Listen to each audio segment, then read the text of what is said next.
Overnight, in a tense Oregon hearing, a federal judge blocking President Trump's attempt to deploy members of the California National Guard into Portland, saying she was troubled by the Trump administration's attempt to circumvent an order she'd issued just a day earlier.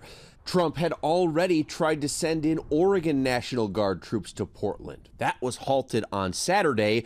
The administration then tried on Sunday to send the troops in from California. Then late last night, Judge Karen Immergut, a Trump appointee, issued a new, broader order prohibiting the administration from using federal control to send any state's National Guard into Oregon, and pressing the government's attorney, saying, quote, "You are an officer of the court. Do you believe that this is an appropriate way to deal with my order, or an order that a judge issues that you disagree with, or is that an appropriate mechanism to appeal as you have done?" Over the weekend, federal officers clashed with demonstrators at the ICE headquarters in Portland, firing pepper balls and flashbangs.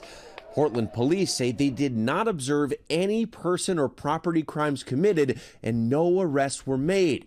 But the Trump administration insists violent criminals are destroying Portland and troops are necessary to protect federal assets and personnel. In a ruling Saturday, the judge wrote Portland's protests were not significantly violent or disruptive, and that Trump's description of them was simply untethered to the facts.